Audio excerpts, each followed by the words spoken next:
George Floyd's sister is calling on Britons to fight racism in her brother's name after a former US police officer was convicted of his murder. Derek Chauvin was filmed kneeling on Mr. Floyd's neck for more than 9 minutes during an arrest in Minneapolis last year. Almost a year later, this is the moment his sister, LaTonya, watched the judge announce Chauvin's conviction. And LaTonya joins us now, Incredible. Alongside George Floyd's niece, Bianca. Thank you both very much for joining us in what is an absolutely momentous week for your family. LaTonya, we saw your reaction there at the moment that the judge said that Derek Chauvin was guilty on all 3 counts, including murder. Enormous celebrations, but also a huge sense of relief. What was going through your mind at that moment and in the moments leading up to the verdict? Well, I was just thinking I have to keep the faith, and I believed the whole time that he was going to get a guilty verdict on all 3 charges. But, you know, like so much has happened, so many cases of police brutality, and, you know, it never goes anywhere. They always walk, you know, this and that. But I had to have that faith, and me and my family had to hang on to that. You know, that's what we held on to, you know, up until that point. Right. You know, and when I heard that first guilty verdict, we already knew that the rest was going to be guilty, guilty, guilty. And, you know, and that just, that blew my mind. You know, it was overwhelming. I mean, you know, my heart just like jumped out of my chest. You know, we all just went crazy. That's awesome. You know, we got the justice that we deserve, you know, and more. LaTonya, were you ever ready for what could have been a not guilty verdict? Were you prepared for that? Because we're all grateful that it didn't go that way, but were you contemplating that? Were you prepared for it? Absolutely not, because I never believed that it was going to be not guilty. No, that's a preparation that I never got ready for. You know, that's you know, a loss of faith, and I can't do that. This is my brother, you know, my baby brother. No, I got to hold on to that, and I held on to it. My family held on to it, and this is the outcome. Yeah. Bianca, I know that your aunt, LaTonya, George Floyd's sister, has never watched the video of the murder of your uncle, George Floyd. But without that video, justice may not have been done in this case. It was filmed by a 17-year-old, Darnella, who had the courage and clearly at some cost emotionally to herself, as she's described. But what do you think about the fact that that video is so critical, as well as the fact that it is, of course, so painful for your family? I'm happy that she was strong enough to sit there and record it. I want to say thank you to her, and without that video, justice wouldn't have probably been served. There's so many other more names on that list that should have had someone strong enough and brave enough to record. So I'm happy that they were able to record it and we're getting justice. Yeah, I mean, we're all so grateful. I mean, it was the defining moment, the main key point of the evidence. Now, look, Derek Chauvin, LaTonya, is still due to be sentenced. He will be sentenced in 8 weeks' time. He could face up to 40 years, and it will be up to the judge to sort of define that. What's your feeling? What is the family's feeling towards Derek Chauvin right now and the Minneapolis police? How do you feel towards them? Well, right now, I feel, as far as the Minneapolis police goes, I'm grateful to them for testifying on my brother's behalf. They, you know, they did what they felt like they had to do, the ones that did.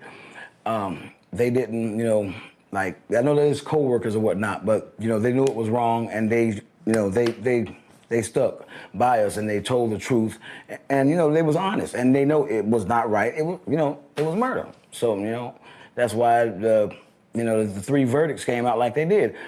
And, you know, the lieutenant, you know, I mean, that's the chief. And, you know, that's major, you know, that's major. Yeah. When, you know, so you know that something, yeah, that it was, you know, it was wrong. When your chief, you know, gets up there and, you know, says But there has to be better policing. There has to be, somebody has to be accountable for their actions. Absolutely. You know, there needs to be better training. Absolutely.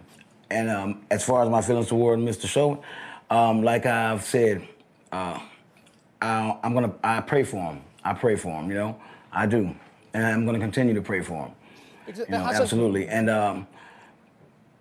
I was going to say, there hasn't yet been an apology from Derek Chauvin, has there? And that was, you know, I know people have mentioned that. How does the family feel about that? Do you no feel apology, no remorse.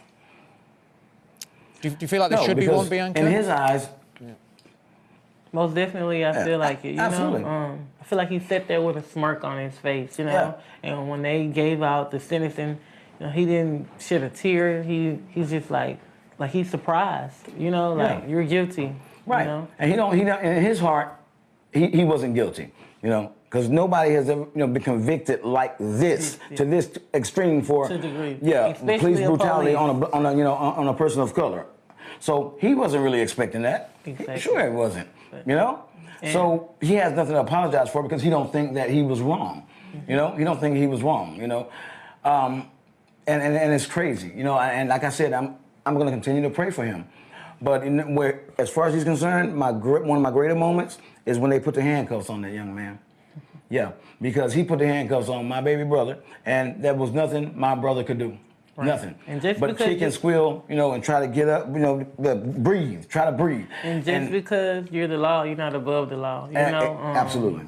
I remember telling my aunt, you know, holding our breath till, you know, justice is served. But we don't got to hold our breath no more because justice has been served. And it's time to make a change right now, you know. Yeah, absolutely. This is just the beginning, you know. Absolutely. We come from a broken system, so we're taking the step. But as people, we have to be the change we want to see. We got to make that change. We got to step up now. And, you know, it's going on around everywhere. Breonna Taylor, Dante Wright. We got to keep stepping for other families. We got to stand up in the time that's now. We have to. Well, we're going to. We're not going to stop. We're going to keep protesting. Yeah, I mean, George Floyd's, your brother's death, LaTonya, sparked huge protests here as well and demonstrations. Yeah. Black Lives Matter, obviously, the movement, you know, gained an enormous amount of energy from what happened, and people here in the UK wanted to express their feelings as well about racism and inequality. What is your message to those people now in the wake of the conviction of Derek Chauvin? The people that protested with us, for us? Yes. Yeah, keep marching, you know, keep marching with us, continue to stand with us. We feel the love, we feel the unity from all over the world. You know, this is only the beginning. Like I said, we gotta move as one. Yeah. We gotta move as one. We're all family. Yeah, and you know, don't stop. You know, continue, because there's other, you know, people and families that lost loved ones. You know, even after my brother. Or some people that didn't get a conviction. You know, some people didn't get justice. So we have to continue to fight. You know. Yeah, right. And as far as, you know, everybody stood with us. The UK, you guys are awesome. You know, and that was, you know, that's just something that, you know, a lot of people don't do and won't do. You know what I'm saying? In the past, you know, for fear. Yeah. That's one thing. And without y'all, we wouldn't be here today. You know, so we breathing for y'all. We breathing for George. We got to continue. Yeah, don't stop, because I'm going to let my brother name live forever. LaTonya, yourself and Bianca, what you have been through and your entire family is just, you know, no one wants to go through what you've been through, yet there are so many families going through what you are going through in America and in other parts of the world where they're receiving injustice. But you've been incredibly dignified throughout. And Joe Biden, President of America, and Kamala Harris, Vice President, have both pointed out your family's leadership throughout this. You have led all of us through this by a shining example of how to be dignified, to be calm, to be measured. What message would you send to all of us all of us, black, white, rich, poor, whatever. What is how do you deal with it personally? What were the conversations you were having to yourselves to get you through this? Because you could have easily been very angry about this. You could have been irrational about this, but you weren't. I feel like you have to be the change you want to see. Exactly. Exactly. And the violence and all of that, that's not what our family stand for. And I know everybody was angry, and I do appreciate it. But it's just, you know what I'm saying, it's bigger than us, you know? Right. And I love everyone, you know what I'm saying? And they stood for us, and they did not stop. They didn't care if they got sprayed, maced, beat up, or whatever not, you know what I'm saying? They stood for us, you know? And I just want, you know, peace to be still, you know, because there's other ways of dealing with it, you know? Correct. Derek Chauvin, he chose his way of dealing with it, and the system chose their way of dealing with it. And if he would have dealt with my baby brother's situation, like the system is dealing with this situation now, which led him to be guilty on, you know, all 3 charges, then he would probably still be alive. But he's not that person. So we gotta be better than that. We gotta be what he is not. We have to stand for each other. We have to stick together. We have to stay together, regardless, you know? Because you never know. It could be one of them. It could be one of the ones that was fighting for the family. We don't know. And hopefully not. You know, a change is gonna come. This was a great movement. This is the start, people. Right. Yeah. And Martin Luther King's dream it's almost true. It's almost true because we're gonna make it stand.